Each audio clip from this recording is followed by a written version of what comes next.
Info terupdate siang ini pencairan PKH BPNT tahap 5 alokasi September-Oktober tahun 2024. Nah, berikut KPM yang sudah cair KKS-nya, semoga yang lain menyusul cair. Assalamualaikum warahmatullahi wabarakatuh, apa kabar semuanya, semoga selalu sehat, dilancarkan rezekinya, dimudahkan segala urusannya, amin. Nah, di video kali ini saya akan berbagi informasi yaitu aturan penting terkait pencairan bantuan PKH tahap September-Oktober tahun 2024.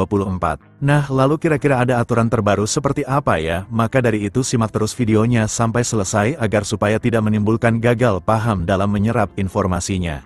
Namun sebelum itu jangan lupa dukungannya untuk channel ini, TV-ku ini dengan cara subscribe dan like jika dirasa bermanfaat dan agar tidak ketinggalan informasi terbaru selanjutnya. Bagi yang subscribe semoga selalu sehat, dilancarkan rezekinya, dimudahkan segala urusannya, dan menjadi orang sukses di masa depan, amin. Nah oke, langsung saja berikut ini terkait peraturan terbaru pencairan bantuan PKH BPNT September tahun 2024. Nah, perlu diketahui bahwasanya pencairan bantuan PKH di tahun 2024 itu masih sama ya, pencairannya melalui kartu KKS dan nominalnya pun bisa berbeda-beda ya, tergantung komponen yang dimiliki.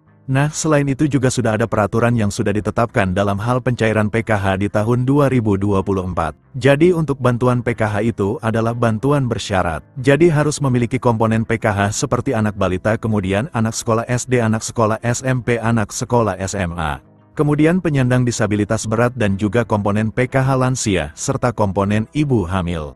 Nah, kemudian ini ada beberapa kriteria untuk menentukan bantuan PKH BPNT-nya bisa cair atau tidak. Nah, jadi yang pertama peraturannya itu para KPM harus terdaftar di dalam di DTKS. Jadi mulai dari anak balita SD, ibu hamil, kemudian anak SMP, anak SMA, penyandang disabilitas dan lansia tersebut harus masuk di dalam di DTKS dan aktif sebagai penerima bantuan PKH. Kemudian yang kedua, di dalam keluarga maksimal hanya 4 komponen saja yang bisa masuk ke dalam bantuan PKH. Kemudian yang ketiga, prioritas bantuan PKH yang memiliki komponen datanya itu harus aktif ya, dan padan antara di DTKS dengan Dukcapil. Kemudian peraturan yang kelima, jika kalian terdaftar sebagai penerima bantuan PKH anak sekolah, baik itu SD, SMP maupun SMA, ini datanya harus terdaftar di aplikasi Dapodik sekolah masing-masing dan datanya badan dengan di DTKS, jadi tidak boleh ada perbedaan. Selanjutnya yang keenam, untuk komponen PKH balita yang disebut sebagai komponen PKH balita itu adalah hingga anak yang kedua saja ya. Apabila ada balita ketiga ataupun balita keempat dan seterusnya, maka sudah tidak dapat dibilang penerima bantuan PKH lagi ya, karena dibatasi sampai balita kedua saja. Selanjutnya peraturan ke-8 untuk komponen disabilitas, jadi maksimalnya itu ada 4 orang ya yang bisa menerima bantuan PKH.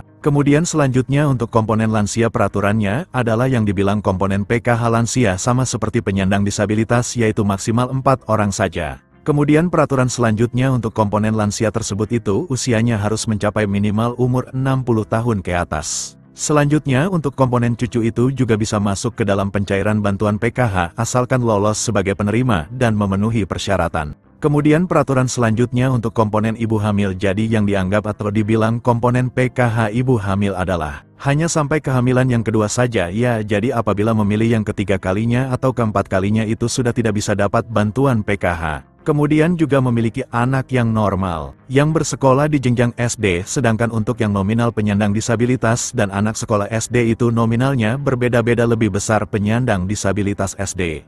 Maka yang masuk komponen PKH adalah komponen disabilitas yang didahulukan, jadi sudah jelas, yaitu adalah peraturan bantuan PKH di tahun 2024. Sementara untuk jadwal pencairannya jika tidak ada perubahan akan dicairkan di antara bulan ini atau Oktober tahun 2024. Nah berikut ini KPM yang sudah cair KKS-nya. Nah berikut ini saldonya, cair segini 400.000 kemarin Bank BRI cair KKS-nya, semoga yang lain menyusul cair, amin.